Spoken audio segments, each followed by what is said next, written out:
Please go ahead. Okay. Now, all of you people must have certain fundamentals clear. There are two powerful forces at work in the Indian subcontinent.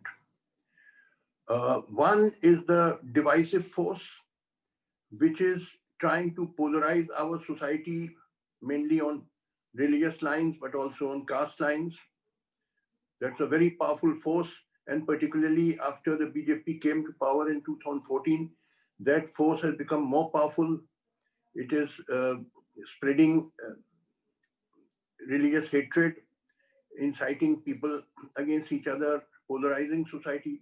And the result has been in the elections recently of Greater Hyderabad Municipal Corporation, where the number of BJP seats increased 12 times in Greater Hyderabad, 12 times.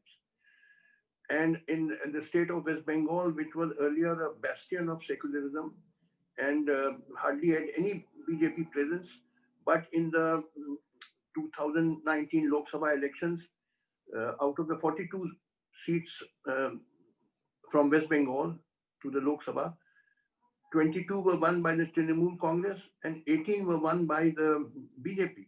So BJP, which had almost nothing, it's become almost as powerful as Mamata Banerjee's party. So that's a fantastic rise of the BJP. So that is a polarizing force seeking to divide our people. The other force is the force which is seeking to unite our people. You see, these two powerful forces are contending with each other in India. You must understand certain very basic things. Um, um, because this farmers' agitation, this represents the uniting force. Because you would have noticed that when this farmers' agitation is, is risen above caste and religion. It has smashed the borders of caste and religion. Unlike the earlier agitations, like the Ram Mandir agitation, which was on religious lines, or the Jat and Gujar and Dalit agitation, which were on caste line, this agitation is a powerful uniting force. And mind you, farmers constitute 60% or more of the population of India. And India's population is almost reaching 1.4 billion.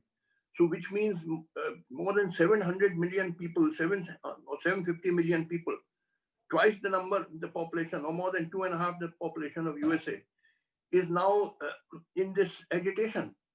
Many of them are not camping at Delhi because all the farmers cannot reach Delhi. Some of them are poor people; they cannot travel so far.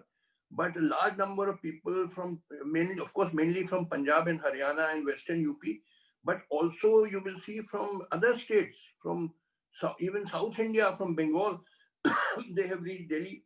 This is a powerful uniting force. So, uh, see, what unites India is that the huge problems of poverty, massive unemployment, and appalling level of child malnourishment, and almost total lack of healthcare and proper education for the masses, skyrocketing prices, widespread corruption, farmers' distress. More than 300,000 farmers have committed suicide. All these are common to everybody. It is not that poverty or unemployment afflicts only Hindus and does not afflict Muslims or Sikhs or Christians. So this is the fight against these huge problems, which are the real problems, is the fight which unites us. So as I said, these are two powerful forces, and in the short run, the divisive forces may prevail. But I'm sure that in the long run, the uniting forces which will unite India will prevail. Because sooner or later, people will see through this game that all this building Ram Mandir and cow protection and all is all gimmicks and stunts to divide us to get a vote bank. So, and unless see, you must know one thing: unless people of India unite, you will never be able to make the great mighty historical transformation from an underdeveloped country to a highly developed country like USA. I tell you, within 15, 20 years, India can become like USA. There's no problem because we have all that is required to become a highly industrialized country. We have a huge pool of technical talent. Many of you who are sitting here in USA, uh, you are from India. We have thousands of bright engineers, technicians, and so on. And we have huge natural resources. India is not just a small country like Britain or Japan, it's almost a continent. So we have all that is required to become a powerful, highly industrialized country. It will take just 15, 20 years to do that. But for that, what is absolutely essential is unity among the people. Unless you are united, unless you stop fighting in the name of religion and caste and so on, you will continue living in poverty, and people who live in poverty are kicked around. Please understand, people who are poor are never given respect. Indians are, I tell you, you people, many of you have done well in America and all that, but let me tell you, Indians are not given respect. Not because the color of your skin is brown or black, but because your country is poor. And poor people are never respected. They are kicked around in the world. That is unfortunately the way of the world. So if you don't want to be kicked around, if you want to get respect, like the Chinese have now got respect. Nobody dare call the Chinese yellow races now. At one time, the Westerners used to call the Chinese and Japanese yellow races. Now you dare not call them that because they are powerful industrialized nations.